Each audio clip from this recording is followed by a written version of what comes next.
గడ ఆప్తలేరట వదిన తెలివక పోయి వెనకకు మర్రొచ్చిన పొద్దుగాల గంటాల్చం ఆఫీస్కు బాస్ తోటి తిట్లు తప్పకపాయే పట్నం వద్దామని బస్ ఎక్కితే దగ్గరికి రాగానే ఎటెటో తీసుకుపోయిండు ఏం అర్థం కాలే నీ అవ్వ ఈడికే పెట్రోల్ రేట్లు పెరిగినాయంటే ఈ సుట్టు తిరుగుడుతోటి పరుసుకు ఇంకింత తుట్టి పడ్డట్టే పట్నంలా గీ ఏరియాలకెళ్ళి ఓతోళ్ళు వస్తోళ్ళు చాలా మంది గిట్లనే అనుకోవచ్చు రియాలా ఉప్పల్ రింగ్ రోడ్డు దగ్గర ట్రాఫిక్ జామ్ తోటి మస్తు తక్లీఫ్ అవుతుందిల్లా సడక్ల తిరగాల్సిన బస్సులు సందులకు దంచే వరకు ఇరుకు గల్లీలా బండ్లు కదులుతలేవు మరి ఉప్పల్కెళ్ళి నారపల్లికి పోయే ఫ్లైఓవర్ పనుల కొరకు వరంగల్ దిక్కు పోయే తొవ్వ కొంత మూసేసిండ్రు అటు యాదగిరిగుట్ట భువనగిరి వరంగల్ జనగాం మోత్కూరు పోవాలంటే రింగు కాడనే బస్సులు ఎక్కేది ఇప్పుడు నల్ల చెరువు దగ్గర బస్ స్టాప్ పెడితే బస్సులు చుట్టూరా తిరుక్కుంటూ వస్తే ఆడ ఎక్కుతున్నారు మస్తు టైం పట్టే వరకు ఎదురు చూసుడే అవుతుంది అటు వరంగల్కెళ్ళి పట్నం వచ్చే బండ్లు సుత ఉప్పల్ బగాయత్లకెళ్ళి సిటీలకు మలుపుతున్నారు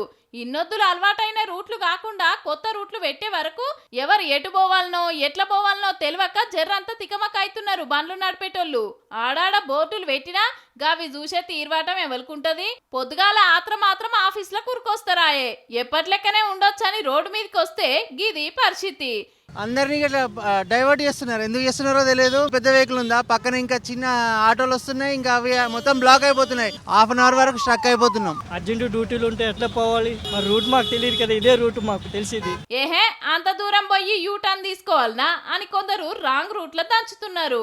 ఉప్పల్ రింగ్ రోడ్ అంటే పెద్ద జంక్షన్, దినం వేల బండ్లు తిరుగుతుంటాయి. ఇప్పుడు రూట్లు మార్చే వరకు తక్లీఫ్ అవుతున్నది. ఫ్లైఓవర్ పనులు ఒడిచేదాకా తప్పదు మరి. కాబట్టి ఈ ఏరియాలకెళ్ళి ఆఫీసులకు ఊర్లకు పోతోళ్ళు ఇంట్లోకెళ్ళి జర్రంతా ముందుగా చాలా అయితే మంచిది.